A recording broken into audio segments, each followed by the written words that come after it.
नमस्कार विद्यार्थी मित्रांनो, मी विपुल वाघमोडे तुमच्या सगळ्यांचं स्वागत करतोय ज्ञानदीप अकॅडमीच्या आपल्या YouTube प्लॅटफॉर्मवरती. मित्रांनो, आज एका महत्त्वाच्या विषयाला खरं तर आपण हात घालतोय.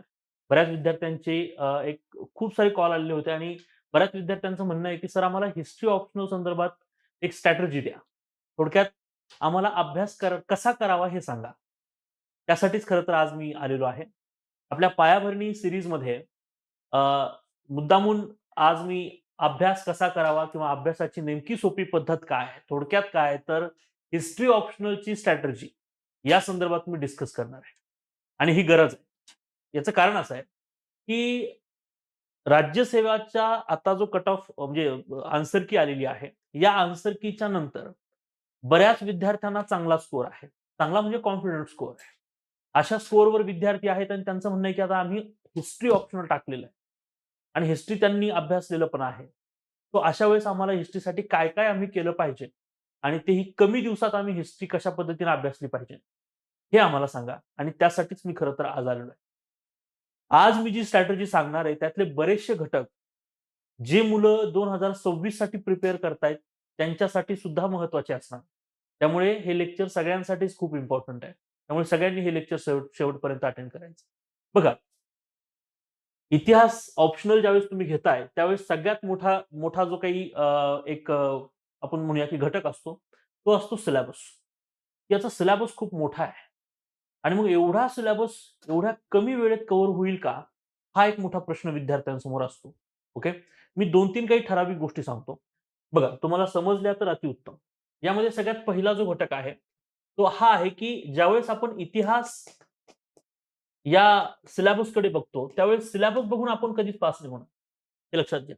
तुम्हाला आयोगाचे किंवा यू-पी-एस-सीनं आत्तापर्यंत म्हणजे 2025 ची ऑप्शनलचा पेपर असेल, 2024 चा असेल आणि 2023 चा असेल.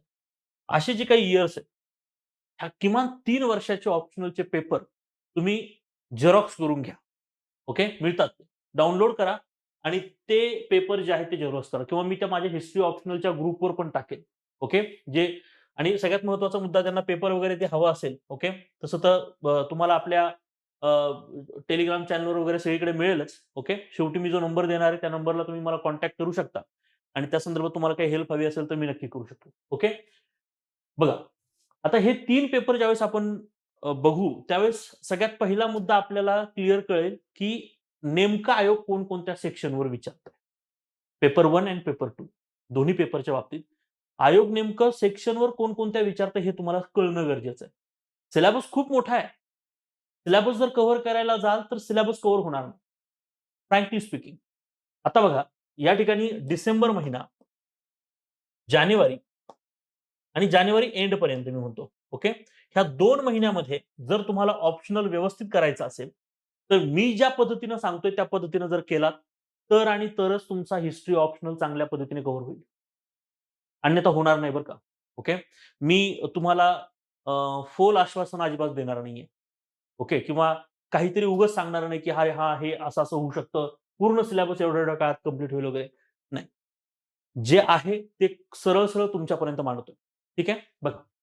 आता यामध्ये आपण जर हे लक्षात घेतलं ह्या तिन्ही पेपरचं एनालिसिस करून, एक बेसिक एनालिसिस करा. टॉपिक तरी फाइंड आउट करा, की मॉडर्नवर जर क्वेशन विचारतायत तर कोणकोणत्या सेक्शन्सवरती क्वेशन जातायत. आणि तेच महत्त्वाचे सेक्शन्स आपण कव्हर करणं गरजेचं आहे. So don't cover syllabus, cover करा तो पेपर. तुम्ही पेपरला कव्हर करायला बघा हे लक्षात घ्या. ओके. मग आता आपल्याला हे कळणं गरजेचं आहे, की आपल्याला पेपर 1 मध्ये आणि पेपर 2 मध्ये काय-काय असणार आहे. पेपर 1 जो आहे, लक्षात घ्या. आपला हा जो पेपर 1 आहे, या प्रत्येक पेपरमध्ये सेक्शन ए आणि सेक्शन बी अशी रचना केलेली असते. सेक्शन ए आणि सेक्शन बी अशी रचना असते. तुम्हाला सगळ्यांना माहिती असेल. आणि त्याच्यामध्ये क्वेशन नंबर 1, 2, 3, 4 इथं 5, 6, 7, 8 सेम लाइकवाईज इथं सुद्धा तसेच असतात. तर बघा, यामध्ये पहिला क्वेशन जो आहे पेपर 1 चा, हा असतो मॅपिंगचा क्वेशन. याला आपण नंतर डील करायचं. याला आत्ताच डील करायचं नाही. हा मॅपिंगचा क्वेशन म्हणजे ह्या पेपर 1 मध्ये जो प्राचीनचा सेक्शन आहे, ए सेक्शन हा प्राचीन इतिहासावर असतो. कशावर असतो? प्राचीन इतिहासावर असतो आणि बी सेक्शन जो असतो तो असतो मध्ययुगावर. मध्ययुग. तर ज्याला प्राचीन पूर्ण कळालेलं असतं, त्यालाच हा मॅपिंगचा क्वेशन चांगला डील करता येतो. त्यामुळे हा क्वेश्चन जो आहे तो विषयाला तुमचा त्या सेक्शनचा आवाका चेक करणारा क्वेश्चन. तो याला लगेच डील करू नका. आलं लक्षात? दुसरी महत्वाची गोष्ट, प्रत्येक प्रश्नामध्ये 3-3 प्रश्न असणार आहेत, राइट? प्रत्येक प्रश्नात 3-3 प्रश्न असणार. सो आपल्याला काय करता येईल बघा, या ठिकाणी पेपरची जर स्ट्रॅटेजी जर तुम्ही बघितली आणि त्यानुसार जर आपण आपली स्ट्रॅटेजी जर तयार केली, तर आपल्याला खूप ईझी वाटेल हे लक्षात घ्या. ओके. अभ्यासाची स्ट्रॅटेजी अभ्यास कसा करावा हे तर सांगणारच आहे. परंतु पहिले पेपरची स्ट्रॅटेजी जरा समजून घ्या आणि त्यानुसार मग नंतर आपण त्याच्यावर विचार करूया. पेपर 1 अँड पेपर 2 लक्षात घ्या. पेपर 1 मध्ये सेक्शन ए मध्ये प्राचीन इतिहास आहे.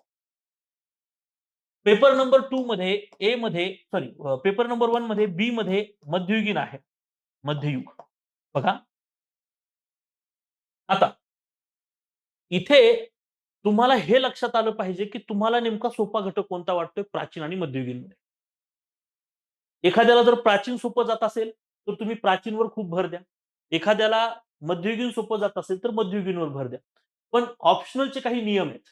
विशेष करून जे विद्यार्थी बिगिनर्स आहेत आणि जे विद्यार्थी ह्यावेळेस मेन्सला आहेत, या विद्यार्थ्यांनी जरा ह्या गोष्टी समजून घ्या.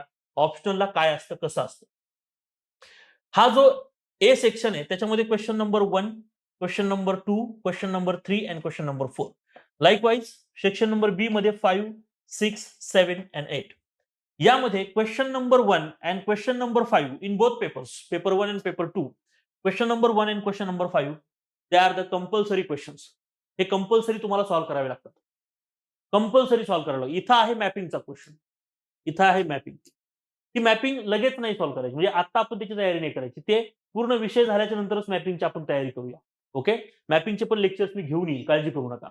ओके. दुसरा महत्वाचा मुद्दा. सेक्शन नंबर बी मध्ये हा जो 5 नंबरचा क्वेश्चन आहे, क्वेश्चन नंबर 5 हा कंपल्सरी सॉल्व्ह करायचा असतो. याच्यामध्ये 5 उपप्रश्न असतात. आलं लक्षात ना? ए, बी, सी, डी असे 5 उपप्रश्न यामध्ये तुम्हाला पाहायला मिळू शकतात हे लक्षात घ्या. ठीक आहे. ओके. असे 5 उपप्रश्न यामध्ये असतात. लाइकवाईज इथे सेक्शन ए मध्ये पेपर 2 मध्ये सुद्धा 1, 2, 3, 4 आणि सेक्शन बी मध्ये सुद्धा 5, 6, 7 आणि 8 असं ज्यावेळेस आपण विचार करतो, इथे पण तुम्हाला 5 उपप्रश्न असतात. इथेही तुम्हाला 5 उपप्रश्न असतात. हे पण कंपल्सरी आहे. सो आता जर आपण असा विचार जर केला, तर इथं लक्षात येतंय, की मला जर माझा प्राचीन स्ट्रॉंग आहे. आता नियम काय दिलाय त्यांनी, की ह्या कंपल्सरी क्वेश्चनच्या व्यतिरिक्त एका पेपरच्या बाबतीत बोलूया सुरुवातीला. पेपर नंबर 1 मध्ये कंपल्सरी क्वेश्चनच्या व्यतिरिक्त तुम्ही कोणतेही 3 प्रश्न सॉल्व्ह करू शकता.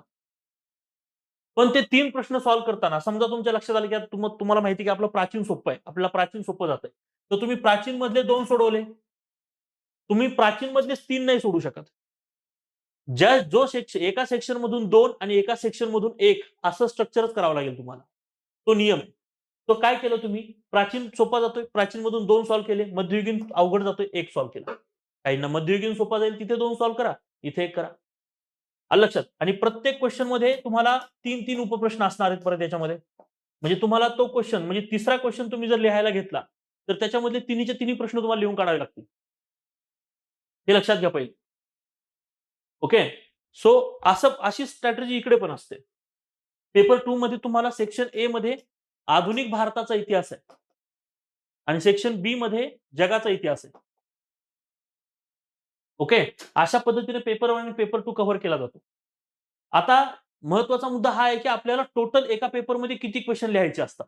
यानुसार आपण टायमिंगचा विचार करू. समजा पेपर 2 बाबतीत विचार केला. इथे 5 क्वेश्चन, इथे 5 क्वेश्चन आणि ह्या 3 मधले 3-3 म्हणजे 9 क्वेश्चन. म्हणजे हे 5 अन् 5 10 आणि 9 19. 19 प्रश्न आपल्याला लिहायचे 180 मिनिटामध्ये. तुम्ही विचार करा मित्रांनो, तुम्हाला खूप व्यवस्थित पद्धतीनं आणि चांगल्या स्पीडनं रायटिंग करणं गरजेचं आहे. तर आणि तरच तुम्हाला ऑप्शनलमध्ये स्कोर मिळू शकतो. ओके. आता हे जर करायचं असेल तर आपल्याला त्या सब्जेक्टमध्ये कमांड निर्माण करणं गरजेचं आहे. आणि आपल्याकडे आहे वेळ कमी. म्हणून मी सांगितलं की पहिले 25 चा पेपर, 24 चा पेपर आणि 23 चे पेपर घ्या. आणि त्याच्यावरती अशा पद्धतीने क्लासिफाय करा की पेपर नंबर 1 मध्ये सेक्शन नंबर ए मध्ये कोणकोणते प्राचीनमध्ये काय विचारलंय. मध्ययुगीनमध्ये काय? मध्ययुगीन सोपं आहे. कारण मध्ययुगीनमध्ये दिल्ली सल्तनत आणि मुघल सल्तनत या दोनच सल्तनतीवर क्वेश्चन विचारले जातात. प्राचीनपेक्षा मध्ययुगीन सोपं आहे. ओके. आणि पेपर नंबर 2 मध्ये मला असं वाटतं आधुनिक पेक्षा जगाचं सोपं आहे. ओके. सो तुम्हाला तुम्ही पहिले तर स्ट्रॅटेजी करताना हे लक्षात घ्या, की तुम्हाला काय सोपं वाटतंय आणि हे अभ्यास करताना तुमच्या लक्षात येईल आता. ओके. आता ही पेपरची स्ट्रॅटेजी आपल्याला कळाली. आता आपण थोडंसं हे बघूया, की आपल्याला कमी कालावधीमध्ये आपल्याला नेमकं काय-काय करता येणार आहे. बरं, आता माझ्या एक्सपिरियन्सने मी तुम्हाला एक गोष्ट इथं सांगतो. ओके. ती तुम्हाला मान्यच केली पाहिजे तुम्ही म्हणजे, की पेपर 1 जो आहे, या पेपर 1 पेक्षा पेपर 2 जो आहे, तो थोडासा ट्रिकी वाटतो. पेपर 1 पेक्षा पेपर 2 जो आहे, तो थोडासा ट्रिकी असतो. बिकॉज पेपर 2 हा खूप जास्त एनालिटिकल जातो. म्हणजे अ, त्याच्यावर खूप जास्त तर्क-वितर्क लावले जाऊ शकतात. हालांकी पेपर 1 मध्ये तसं नाहीये. पेपर 1 ला तेवढा लिमिट करता येत नाही. म्हणून आपण लक्षात घ्या, की आपण पेपर 2 हा डिफेन्सिव्ह मोडमध्ये सोडवायचा आणि पेपर 1 मध्ये अटॅक करा. ही एक आपली अभ्यासाची स्ट्रॅटेजी बनली पाहिजे. आणि म्हणून मी तुम्हाला सांगतो, की आता तुम्ही प्रिलिम्सला आधुनिक भारताचा इतिहास वाचला असेल, राइट? तर तुम्ही अभ्यासाला सुरुवात करत असताना आता पेपर 2 ला पहिले टॅकल करा आणि पेपर 2 ला टॅकल करताना पहिले तुम्ही आधुनिक भारत, आधुनिक भारताचा इतिहास आणि त्यानंतर जगाचा इतिहास. अशा 2 इतिहासाला तुम्ही टॅकल करायला सुरुवात करायची. आधुनिक भारताचा आणि जगाचा. अशी 2 इतिहास तुम्ही पॅरलली वाचणं गरजेचं आहे. ओके. पहिले तर हे संपवा. एकदा का जर हा सेक्शन संपला, तर राहतो पेपर 1. एक-एक पेपर कव्हर करा. तुमच्या अभ्यासाच्या स्ट्रॅटेजीमध्ये सांगतोय. त्या 2 महिन्यात ते कसं करायचं तेही सांगतो. काळजी करू नका. पण तुम्ही हे नक्की करणं गरजेचं आहे, की पहिले आधुनिकला व्यवस्थित टॅकल करा आणि मग जगाला. आणि आधुनिकला का टॅकल करा म्हणतोय? बिकॉज तुम्ही आत्तापर्यंत आधुनिक भारताचा इतिहास चांगला वाचलेला असेल. आणि जर तुम्ही आधुनिक भारताचा इतिहास आत्तापर्यंत चांगला वाचलाय, तर तुम्हाला थोडंसं ते सोपं पण वाटेल आणि तुम्हाला ते इंटरेस्टिंग पण राहील. ओके? हे लक्षात घ्या.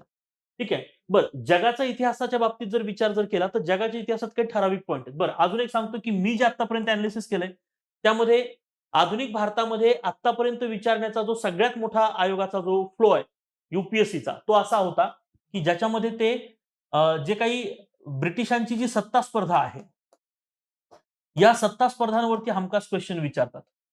ओके. म्हणजे थोडक्यात सांगायला गेलं तर प्लासीची लढाईवर क्वेश्चन वारंवार आलाय. बक्सारची लढाई, प्लासीची लढाई, बंगाल जिंकण्याच्या बाबतीतली लढाई. म्हैसूरच्या लढाईवर क्वेश्चन बनलेला आहे. ओके. त्यामुळे म्हैसूरची लढाई चांगली करून चालायची. मराठा वॉर्स डेफिनेटली क्वेश्चन विचारतील. एमपीएससीच्या मेन्सला तर हमखास क्वेश्चन आहे. ओके. मराठा युद्धावर हमखास क्वेश्चन असणार म्हणजे असणार. ओके. की कशा पद्धतीनं मराठा सत्ता कोलॅप्स झाली. आणि त्याच्यामध्ये मग जे काही इंटरनल राजकारण वगैरे जे आहे, त्या सगळ्या अनुषंगाने क्वेशन्स विचारले जातील. ओके. तर तो सेक्शन तुम्ही चांगला करणं गरजेचं आहे. यानंतर ब्रिटिश ईस्ट इंडिया कंपनीची जी रचना आहे, त्या रचनेविषयी क्वेश्चन विचारतात. की अ, 1773च्या नंतर ज्या पद्धतीनं ब्रिटनच्या पार्लमेंटनं कंपनीसाठी नियम केले होते. Right? Regulating acts to control British East India Company by Britain parliament. तर या पद्धतीने क्वेशन्स हमखास विचारले जातात. आणि ह्या कायद्याचा एक ओझरता तुम्हाला एक सगळा फ्लो माहिती असणं आवश्यक आहे. म्हणजे ते 1773 कायदा असेल आणि त्याच्यामध्ये मग ते 3 दुरुस्त्या केल्या असतील. म्हणजे 81 कायदा, 84 पिट्स असेल, 86 कायदा असेल. त्यानंतर 1793 चार्टर असेल. त्यानंतर 1813 चार्टर, 1833 चार्टर, 1853 चार्टर. हे सगळे चार्टर माहिती असावेत. 1857च्या उठावावर हमखास क्वेश्चन आहे. की 1857चा उठाव उत्तर भारतातच का केंद्रीकृत होता? 1857च्या उठावाच्या अपयशाची कारणांविषयी तुम्हाला वेगवेगळे पर्स्पेक्टिव्ह विचारले जातात. 1857चा उठाव, हा उठाव सर्वसमावेशक नव्हता. या संदर्भात क्रिटिकली अॅनलाईज करायला विचारतात. असे वेगवेगळे पर्स्पेक्टिव्ह तुम्हाला 1857च्या उठावासंदर्भात विचारले जाऊ शकतात. तर ते थोडक्यात व्यवस्थित चांगलं करा. आणि त्याच्यानंतर एक आहे, की जो आपण म्हणूया, की वैधानिक मार्गाने ज्या पद्धतीनं भारतीय नेत्यांनी ब्रिटिशांना मागणी केल्या होत्या, त्याविषयी आहे. म्हणजे राष्ट्रीय काँग्रेसची स्थापना आणि राष्ट्रीय काँग्रेसच्या स्थापनेच्या पाठीमागची जी पार्श्वभूमी आहे, ती पार्श्वभूमी तुम्हाला हमखास विचारली जाते. ओके. म्हणजे हे इथपर्यंत डीप माहिती पाहिजे, की ॲलन ह्यूम जो 1882 ला रिटायर झाला होता. या ॲलन ह्यूमचं म्हणणं होतं, की काँग्रेस सारखा एखादा पक्ष इंग्लंडमध्ये स्थापन करायचा. पण डफरीन सारख्या व्यक्तीचं म्हणणं हे होतं, की तो पक्ष आपण भारतात स्थापन करू, तो इफेक्टिव्ह असेल. बिकॉज काँग्रेसला लीगल पक्ष म्हणण्याच्या ऐवजी किंवा राजकीय पक्ष म्हणण्याच्या ऐवजी एक अपोनंट पार्टी म्हणून आपण ट्रीट करूया. या लेव्हलचे एनालिसिस जे आहेत, हे तुमचे बनणं गरजेचं आहे. ते आपल्या बॅचमध्ये तर बनतातच. मी त्याच्याविषयी खूप चांगल्या पद्धतीने डिस्कस केलेलं असतं बॅचमध्ये. ओके. त्यामुळे ते लेक्चर जरी तुम्ही बघितले फक्त आणि त्याच्या जरी नोट्स तुम्ही प्रिपेअर करत राहिलात तरी सुद्धा मोर दॅन सफिशियंट येते. मी तुम्हाला गॅरंटी देऊन सांगतो की ऑप्शनलच्या बॅच मधले फक्त लेक्चर जरी तुम्ही व्यवस्थित केले माझे आणि त्या लेक्चरवर जरी तुम्ही उत्तर लिहू शकलात ना, ओके, तरी सुद्धा मी तुम्हाला सांगतो की खूप चांगला स्कोर येऊ शकतो. मी ही गॅरंटेड सांगतोय कारण मला माहिती आहे की मी लेक्चरमध्ये काय क्वालिटी दिलेली आहे. ओके, ठीक आहे. सो तशी ती बॅचही आहे. त्या बॅच संदर्भात पण मी शेवटी सांगणारच आहे. तो आधुनिक भारतामध्ये मग राष्ट्रीय चळवळीचा जो कालखंड आहे, याच्यावर पण क्वेश्चन विचारतात. आलं लक्षात? गांधीजींच्या चळवळी असतील, लोकमान्य टिळकांच्या चळवळी असतील, आझाद हिंद फौजा त्या संदर्भात पण एक पर्स्पेक्टिव्ह आहे आणि इंडिया आफ्टर इंडिपेंडन्सवर फक्त 2च क्वेश्चन विचारतात. त्यामुळे इंडिया आफ्टर इंडिपेंडन्सला थोडंसं नंतरच डील करा. ठीक आहे? सो ही एक स्ट्रॅटेजी तुम्हाला सांगू शकेल. जगाच्या इतिहासामध्ये तुम्ही एक लक्षात घ्या, जगाच्या इतिहासामध्ये विविध क्रांती विचारतात. म्हणजे अमेरिका क्रांती, फ्रान्स क्रांती, रूस क्रांती, चीन क्रांती, आलं लक्षात ना? हे विचारतात.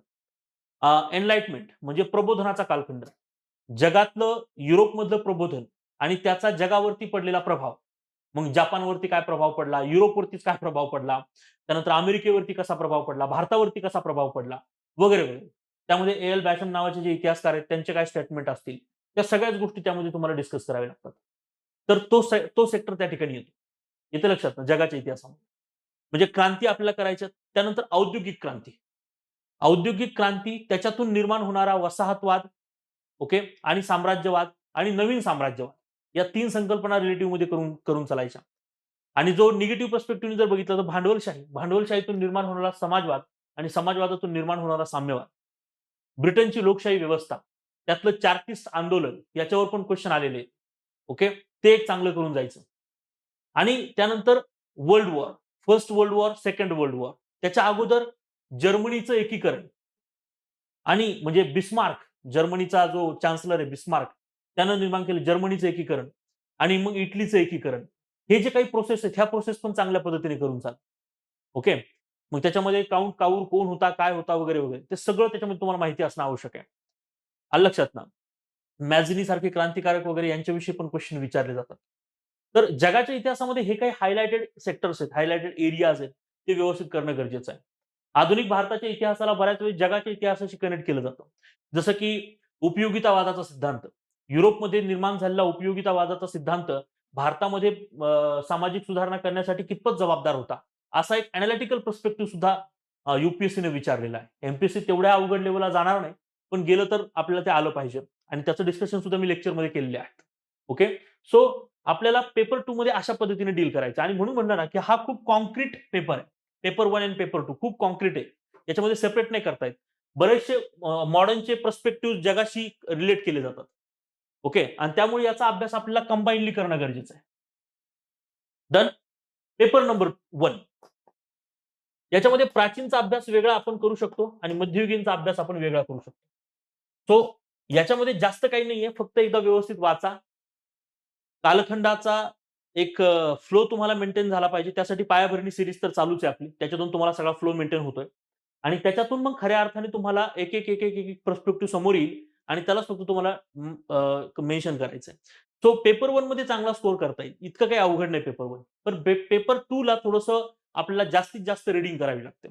आणि मी म्हणून म्हटलं, की आपल्याकडे जर डिसेंबर तर मी प्लॅनिंगमध्ये तुम्हाला एक गोष्ट सांगू शकतो स्ट्रॅटेजीमध्ये, की डिसेंबर आणि जानेवारी या बाबतीत जर आपण जर विचार केला, तर डिसेंबर हा टोटल मंथ जो आहे, तो तुम्ही पेपर 2 साठी डेडिकेटेडली असला पाहिजे. किती वेळ तयारी केली पाहिजे सर ऑप्शनलची? मी तुम्हाला क्लिअर एक गोष्ट सांगतो. तुम्ही जे विद्यार्थी हे जी सांगतोय, जे ह्यावेळेस मेन्सला आहेत त्यांच्यासाठी बोलतोय. राज्यसेवेच्या मेन्सला जे विद्यार्थी आहेत, अजून कट ऑफ लागलेला नाही मला मान्य आहे. पण ज्या विद्यार्थ्यांना मी कट ऑफ सांगत नाही याचा अर्थ, ओके. कट ऑफ वगैरे काही सांगितलं जात नसतं ॲक्चुअली तसं बघितलं गेलं तर. तो डिपेंड करतो की कारण बघा पेपर कसा होता, आन्सर की आलेली आहे, ह्या सगळ्या गोष्टींवर फक्त कट ऑफ नाही डिसाईड होत. ओके. बरेचसे फॅक्टर्स त्यामध्ये असतात. बट तरी पण मी तुम्हाला सांगेल की इफ तुमचा स्कोर जर का 115 च्या पुढे असेल, तर आपण जोरदार तयारी करा मेन्सची. घाबरू नका. ओके. आलं लक्षात ना? सो बिनधास्त तयारी करा. परत एकदा तेच आहे की मी म्हणलं की हा कट ऑफ नाहीये किंवा माझ्याकडून मी हा कट ऑफ नाही सांगत आहे. ओके. पण एक मला असं वाटतं की 115 च्या पुढे स्कोर असेल तर आपण मेन्सची तयारी करायला काय हरकत आहे?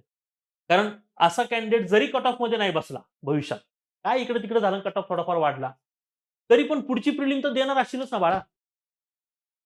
आणि मग असं समज की आता आपण जे करतोय जानेवारी किंवा मिड फेब पर्यंत किंवा ह्या मेन्सची तयारी, ही मेन्सची तयारी पुढच्या वेळेस कामाला येणार नाही. आज जर तो कॅन्डिडेट 115 मार्क आणतोय, दुर्दैवानं त्याचं कट ऑफ मध्ये तो बसत नाहीये, याचा अर्थ तो पुढची प्रिलिम नापास होणार असतो का? त्याची कॅपॅसिटी असते, त्याची कॅपेबिलिटी असते की तो पुढची प्रिलिम पण पास करतो. पण मग तो गडबड तो कुठे माहितीये का? म्हणजे ही जी मेंटॅलिटी आहे तुमची, ही पहिले बदला पहिले. सर मला 112 मार्क आहेत, सर मला 114 मार्क आहेत, सर मला 115च मार्क आले, सर मला 110च मार्क आले. तर कुणीतरी म्हणतंय कट ऑफ 117 जाईल, कुणीतरी म्हणतंय कट ऑफ 120 जाईल. अरे तुम्हाला करायचंय काय? कट ऑफची प्रिडिक्शन लावत बसायला काय तुम्ही न्यूज मीडिया आहेत का? माझं स्पष्ट मत आहे विद्यार्थ्यांना. मग तुम्हाला थोडाफार माझा राग येत असेल, पण मी काही चुकीचं बोलत नाही. जे आहे ते प्रॅक्टिकल अप्रोचवर बोलतोय. 110 वाला विद्यार्थी, 112 वाला विद्यार्थी, 115 वाला विद्यार्थी, 117 वाला विद्यार्थी, कट ऑफ समजा 120च लागला.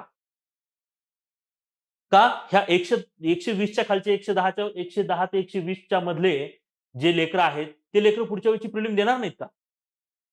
देणारच ना. आणि मग ती प्रिलिम सुद्धा ते पास करण्याची कॅपॅसिटी ठेवतात. मग आत्ता आपण एवढा विचार का करतोय? आत्ता मेन्सची तयारी केली पाहिजे आपण. मग तुम्ही तिकडे पास व्हा नाही तर नापास व्हा. त्यामुळे सरसकट सगळ्यांनी जोरदार मेन्सची तयारी करा. हा माझा पर्स्पेक्टिव्ह आहे. आणि जर समजा एखाद्याला 112 मार्क आहेत आणि तो मला सर बसेल का? मला वाटतं नाही बसत. मग काय प्रिलिमची तयारी करतो आत्ता? नाही ना. मेन्सचीच करावं लागणार आहे. मग कर ना मेन्सची तयारी ताकदीनं. कर ना ऑप्शनलची तयारी. वाच इथिक्स. ह्या पहिले 2 महिने तुम्ही ऑप्शनल आणि इथिक्स शिवाय दुसरं बघितलं नाही पाहिजे. निम्मा वेळ इथिक्स, निम्मा वेळ ऑप्शनल. हे 2 विषय पहिले उडवा. तोपर्यंत कट ऑफही लागतो. आणि कट ऑफ लागल्यानंतर पॉलिटी, इकॉनॉमी, जिओग्राफी सारखे विषय तुम्ही असे प्रिलिमला थोडेफार केलेले असतात. इकडे त्यानंतर ते विषय तुम्हाला जोरदार हाणता येतात. पण विचार करा ऑप्शनलचे 500 मार्क आणि इथिक्सचे मार्क असंच इथं तुम्ही जवळपास 750 मार्कांची तयारी करून बसलात. काय वाईट आहे रे? पण आमची विचार करण्याची पद्धतच वेगळी आहे. आम्ही विचार करतो आमचा कट ऑफ किती येईल त्याच्यावर आम्ही बघू. असं नाही करायचं आता. आता सरसकट सगळ्यांनी ऑप्शनलची तयारी जोरदार सुरू करायची. आणि त्यासाठी मी तुम्हाला सांगतोय की ऑप्शनलला आपण किमान 5 तास दिवसातले देणं गरजेचं आहे. जे विद्यार्थी यावेळेस क्रुशियली मेन्सची तयारी करतायत, अशा विद्यार्थ्यांसाठी मी सांगतोय, ज्या विद्यार्थ्यांना स्कोर आहेत, आसपास आहेत, अशा सगळ्या विद्यार्थ्यांनी ताकदीनं 5 तास त्याच्यामध्ये पण 2 भाग करा म्हणजे. तो पटो न पटो हा तुमचा भाग आहे. हे माझं मत आहे. 5 तास त्याच्यामध्ये 3 तासाचा एक स्लॉट आणि 2 तासाचा एक स्लॉट करा. मॉडर्न तुम्हाला चांगला जातोय, मॉडर्नचा अभ्यास तुम्ही चांगला केलाय. दररोज 2 तास मॉडर्नला डील करा. जग नवीन आहे, जगाचा इतिहास, जगाच्या इतिहासाला 3 तास डील करा. 1 महिना प्रॉपर. मी अजून एक लेक्चर घेईल बुक लिस्टचं, की काय वाचावं, कशातून वाचावं. ओके. तर तेवढं जरी केलं ना, तरी मोर दॅन सफिशियंट आहे. ओके. तर अशा पद्धतीने ही तयारी करा. आणि मग पुढचा एक जो महिना येतो, मग पुढचे जे 30 दिवस असतात, ह्या 30 दिवसामध्ये पेपर 1 मध्ये प्राचीन आणि मध्ययुगीनला रीड करायला काही हरकत नाही. ओके. हे लक्षात घ्या. आता बऱ्याच विद्यार्थ्यांचा प्रॉब्लेम हा आहे, की सर मराठीमध्ये सोर्सेस अवेलेबल नाहीये. नाहीच आहे. ऑप्शनलच्या लायकीचा सोर्स मराठीमध्ये अवेलेबल नाही. त्यासाठी तुम्हाला नोट्सवरती डिपेंड राहावं लागणार आहे. आणि लेक्चर्स महत्वाचे आहेत. म्हणजे जिथं अशी कंडिशन आहे, आता हे कारण हा जो पहिला अटेम्प्ट आहे आता डिस्क्रिप्टिव्हचा, यामध्ये हे प्रॉब्लेम्स असणारच आहेत. शिक्षकांसोबत विद्यार्थ्यांना सुद्धा हे प्रॉब्लेम्स डील करावे लागतात. ओके. आणि हळूहळू आता एक चांगला क्वालिटी नोट्स मटेरियल आता मार्केटमध्ये उपलब्ध होईल हळूहळू. आणि ते ज्ञानदीपच करेल. तर एक लक्षात घ्यायचंय तुम्ही सगळ्यांनी, की या सगळ्या केसमध्ये तुम्ही काय विचार करताय? तर तुम्हाला हा विचार करणं गरजेचं आहे, की मी जर व्यवस्थित पद्धतीनं लेक्चर्स बघितले आणि त्याच्या नोट्स प्रिपेअर केल्या, सरांनी दिलेल्या पीडीएफ व्यवस्थित वाचल्या आणि आन्सर रायटिंग प्रॅक्टिस केली, तर माझा ऑप्शनल आरामात निघेल. असा जर पर्याय जर तुमच्या समोर मी उभा केला तर काय वाईट आहे? अगदी बरोबर आहे. आणि मी जर असं म्हणलं, की फक्त 2,500 मध्ये तुम्हाला ही बॅच मिळते, मग मग तो सोन्याहून पिवळं सर. राईट ना? ओके. हिस्ट्री ऑप्शनलची माझी रेकॉर्डेड बॅच, मी विद्यार्थ्यांचे मला ज्यावेळेस फोन आले आणि ज्यावेळेस म्हणजे प्रत्येकच ऑप्शनलच्या सरांना विद्यार्थ्यांचे फोन आले, त्याच्या ऑप्शनलच्या विद्यार्थ्यांचे, की यावेळेसच्या मेन्सच्या मुलांसाठी काहीतरी करा. त्यावेळेस ज्ञानदीप अकॅडमीने एक मोठं पाऊल उचललंय. आणि यामध्ये ज्ञानदीप अकॅडमी काय करते, तर फक्त 2,500 मध्ये ऑप्शनलच्या बॅचेस तुम्हाला रेकॉर्डेड स्वरूपाच्या बॅचेस तुमच्या समोर आणून ठेवल्यात. वाचा आणि त्या त्या बघा, त्याच्यामधलं त्या पीडीएफ वाचा आणि आन्सर रायटिंग प्रॅक्टिस करा आणि चांगला स्कोर करा. ही विद्यार्थ्यांनी चालवलेली चळवळ आहे. हे लक्षात घ्या. ओके. अकॅडमी कायमस्वरूपी विद्यार्थ्यांचा विचारच करते. आता इथं लक्षात घ्यायचं तुम्ही सगळ्यांनी. मित्रांनो, जर सपोज तुम्ही हिस्ट्री ऑप्शनलची ही जर बॅच घेतली, याच्यामध्ये जवळपास लक्षात घ्या, मी तुम्हाला क्लिअर सांगेन, 120 लेक्चर्स आणि ते लेक्चर्स कमीत कमी 2.5 तासाचे आहेत. मग तासिकेच्या हिशोबाने मग विचार केला तर 240 तासिका त्याच्यामध्ये अवेलेबल आहेत. दररोज तुम्ही 2-2 जरी लेक्चर बघून काढले, 2-2 जरी लेक्चर तुम्ही बघून काढले फक्त, तरी मी तुम्हाला गॅरंटी देऊन सांगतो आणि लेक्चरमध्ये अशा पद्धतीने शिकवलंय, की तुम्हाला काही वाचण्याची गरजच पडलेली नाही पाहिजे. कारण मी तेवढं वाचूनच बसलोय ना हो. मी गेल्या 6-7 वर्षापासून हिस्ट्री ऑप्शनल शिकवतोय. माझा एक एक्सपिरियन्स आहे त्याच्यामध्ये. मॉडर्न इंडियन हिस्ट्री सारख्या विषयामध्ये मी बऱ्यापैकी बुक्स म्हणजे स्पेक्ट्रम असेल, म्हणजे हिंदी माध्यमातले, इंग्लिश माध्यमातले स्पेक्ट्रम असेल, बंदोपाध्याय असेल, त्यानंतर मराठी माध्यमातले शांता कोटेकर, सुमन वैद्य असे खंड असतील. आलं लक्षात? बिपिन चंद्रा वगैरे हे सगळे सगळे वाचून काढले. मग हा सगळा एक्सपिरियन्स जर मी तुम्हाला 2 तासात शेअर करतोय तर काय वाईट आहे? मग माझा वेळ तिथं वाचणार नाही का? डेफिनेटली वाचेल. तुमच्या स्ट्रॅटेजीमध्ये ही गोष्ट तुम्ही नक्की ॲड करा, की तुम्हाला बॅच करावीच लागणार आहे. मी तुम्ही बॅच लावा यासाठी सांगत नाही बरं का. तुम्ही तिकडे लावा नाहीतर नका लावू. तो तुमचा फायदा आणि तुमचं नुकसान आहे ते. मला मला त्याशी काही घेणं-देणं नाहीये. कारण मला माहिती आहे, की मी असं म्हटल्याच्या नंतर पोरं म्हणतील, "घ्या, आले शेवटी मास्तर सांगायला लागले त्यांच्या बॅच संदर्भात." ही रिॲलिटी आहे. पटली तर ठीक, नाहीतर नापास झाल्यावर पटेल. ठीक आहे. कितीही वाईट वाटलं तर हे असंच आहे. ओके. सो बाळांनो, बॅच करा. आलं लक्षात? दररोज 2-2, 3-3 लेक्चर बघून काढा. दररोज 2-2, 3-3 लेक्चर बघून काढा. ओके. एका महिन्यात तुम्ही सगळे लेक्चर जर बघून काढले, ₹2,500 तुमचे सगळे बॅच कव्हर होते. काही लेक्चर राहिले असतील किंवा परत तुम्हाला रिपीट करायचे असतील, तर अजून एक इन्स्टॉलमेंट पेड करा. डायरेक्ट 6 महिन्याचा एक्सेस मिळवून घ्या बॅच कालावधीचा. आलं लक्षात? अशा स्वरूपाची ही बॅच तुमच्यासाठी घेऊन आलेली आहे. त्याच्यामध्ये सगळे मॉडर्न इंडियन हिस्ट्री, जगाचा इतिहास, प्राचीन, मध्ययुगीन विथ आर्ट अँड कल्चर हे सगळे लेक्चर्स त्याच्यामध्ये रेकॉर्ड केलेत. महत्त्वाच्या घटकाच्या पीडीएफ त्याच्यामध्ये टाकून दिलेले आहेत. सगळं छान कस्टमाइज करून ठेवलंय. सोबत 3 वर्षाच्या आयोगाचे पेपर्स पण डील केलेत.